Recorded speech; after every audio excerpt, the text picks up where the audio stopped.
And I think we've got this on our blog, on our website, what's called the Dirty Dozen and the Clean 15. So the Dirty Dozen are the fruit and veg that ideally you want to try and get organic if you can.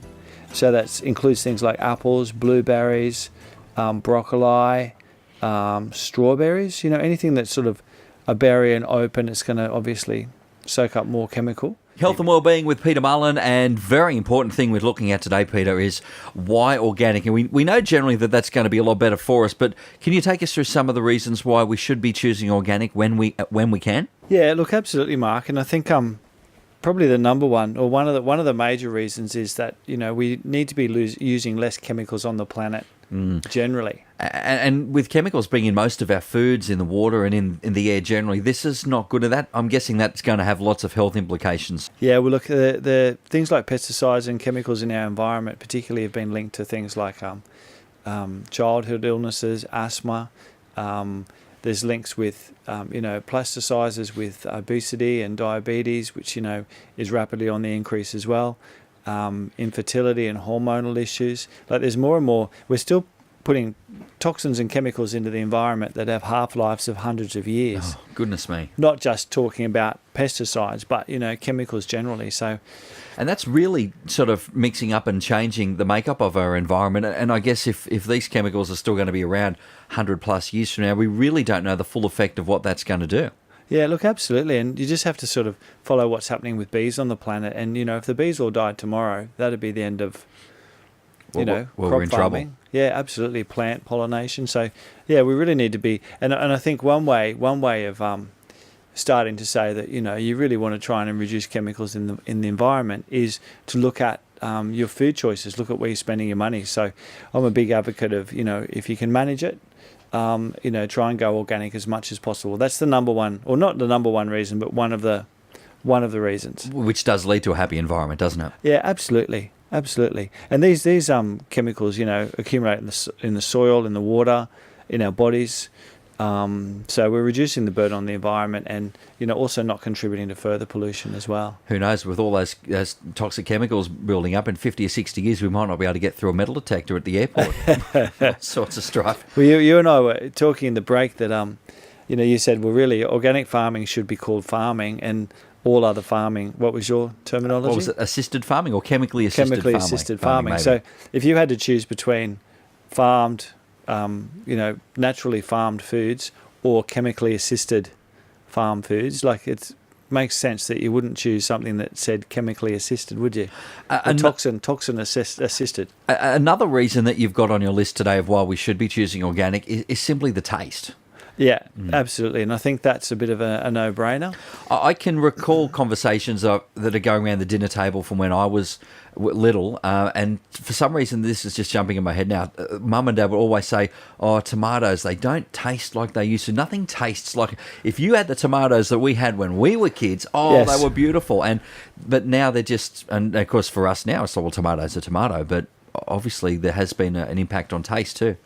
Well, one of the things that happens when you have organically grown foods is they have high level of plant chemicals, polyphenols, and a lot of these plant chemicals are what give plants their taste as well, like vegetables their taste.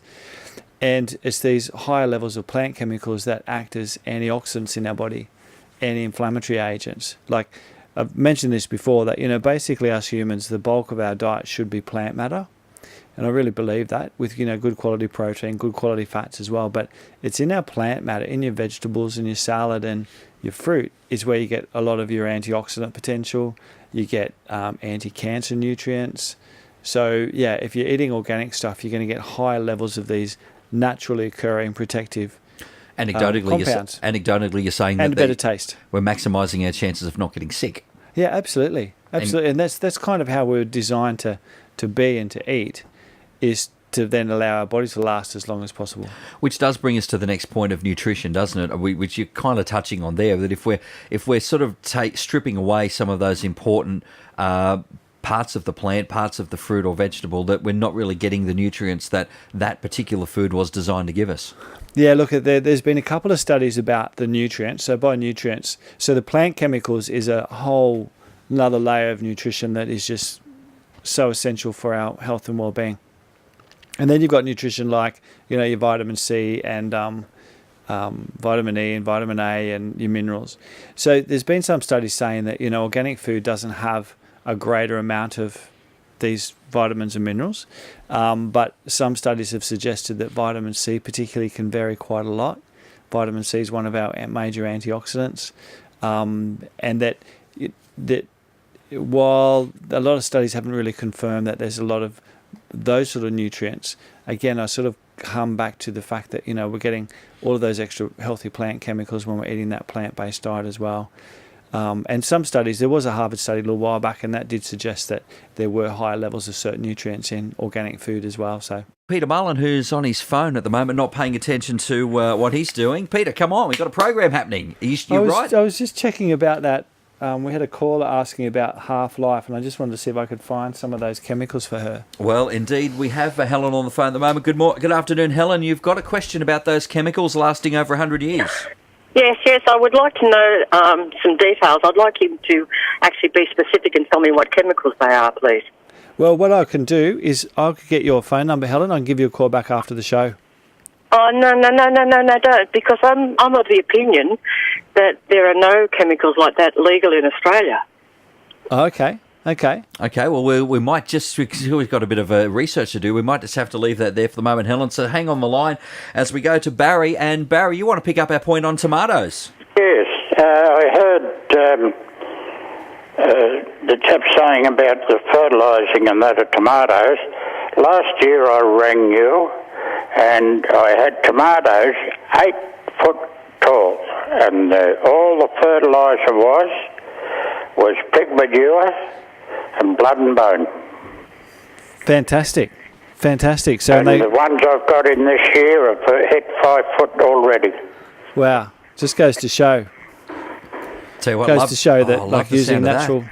Yeah, I love the sound of that. Some great tomatoes grown by Barry. We should keep him on the line, see if we can get some a little bit later on, Peter. Sounds good. Sounds like he's bucking for a shot in that. Remember that movie from years ago, Attack of the Killer Tomatoes? Did you ever see that? No, I didn't. I missed that one. Oh, you missed a really good one, trust me. Anyway, let's move on with why organic. Now, if you're still not convinced that organic may be the way to go, Peter, you've got a few options there. Maybe trying farm fresh with minimal chemicals. Yeah, look, going to the farmers markets is a great idea.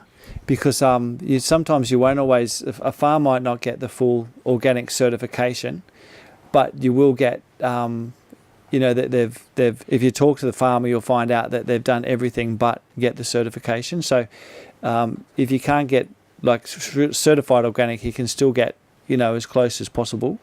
And if you talk to the farmers over there, they can tell you what fertilizers they use, what chemicals, etc.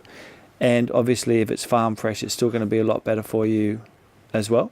Now, another thing, we always know that you should rinse your fruit and vegetables anyway, run it under the tap, but you're suggesting really give this a really red-hot go, aren't you? Yeah, look, I think if you're worried about chemicals on your food, like if you are buying fruit and veg, then it's a good idea to wash. And if you sort of soak it, for 15 to 20 minutes in water with, 3/4 water, a quarter of apple cider, that helps to get rid of a lot of the residue and chemicals. And then obviously dry it off if you're going to store it back in the fridge afterwards. So washing, yeah. Give that a go. And also going partially organic, so kind of dipping your toe in the water a little bit. Yep, absolutely. So there's a list of, and I think we've got this on our blog, on our website, what's called the Dirty Dozen and the Clean 15. So the Dirty Dozen are the fruit and veg that ideally you want to try and get organic if you can.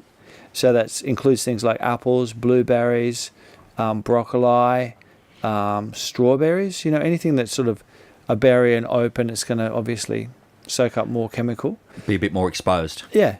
So if you get our blog, that'll tell you what the Dirty Dozen plus a few is. And then the Clean 15, these are the ones that are less likely to be sprayed. And again, if you're getting them from the farmers markets, having a discussion with the farmer, you'll have a better idea again. This is things like asparagus, avocado, cabbage, grapefruit, sweet potato, sweet corn, rock melon. So, some good options there. Get organic when you can, and then when you can't, try and, pick from the Clean 15 or not from the Dirty Dozen. And make sure you soak them. make sure you take them as well. Peter, this afternoon, I should say, all about going organic where you can to get that better taste and to get as many chemicals as we can out of our lives. Now, it really, as an industry, has grown in the last little while, hasn't it? I mean, it's just exploded all over the world. Yeah, look, I think people are becoming more conscious of, what's actually happening to the planet, and that, maybe we don't need to be using as many of these chemicals as what we currently do. And I think that, people are sort of voting with their dollar in where they're spending. And you only have to look at places like the farmers markets where, even if it's not all organic, people are still over there supporting the local farmers, and showing an interest or a bit more interest in where food's coming from, rather than just think that food comes from the supermarket and, don't think anything further about it. It would be great, wouldn't it? I mean, from a health perspective, to see if we could start to go a little bit in the other direction. But like you said, it is growing rapidly, and sometimes it does cost a little bit more. But I guess if you're going to invest in something, your health is a good place to start. Yeah, look, I think so. And I think there's lots of options around. There's a couple of companies around Newcastle that do, boxes of organic fruit and veg delivered to your door. And that's not a bad way to go, to just sort of give it a go. And the idea is that you can order what you want in your box, or you can just get a mixed box. And if you get a mixed box, you have to be a little bit more creative with how you're going to cook or prepare. Or you get one apple or something. I think you get more than one apple, but you might get... Yeah, you might just have to be a bit more creative with how everything Instead comes of a together. punnet of strawberries, you get three, maybe. Three, and you've got 4 kids, so you're in trouble there. Yeah. Alrighty, Peter, great topic for us this week. Of course, some talks that'll be happening around as well. Your next talk is actually natural remedies for thyroid health. I believe that one's rapidly coming to a close as well. Yeah, David, one of our practitioners, is going to be doing a free talk on how to have a healthy thyroid. And thyroid is a condition that we're seeing more and more of in practice day to day, that, again, weren't seeing it 20 years ago.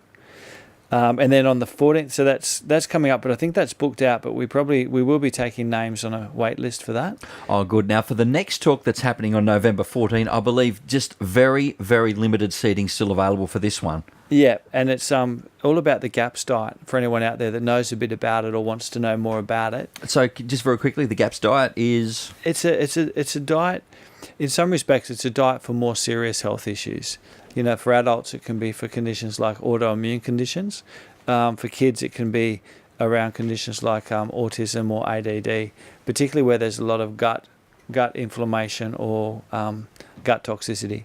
Some great information there, and one to warm us up on next week for a couple of blokes on the radio next week, preparing for pregnancy.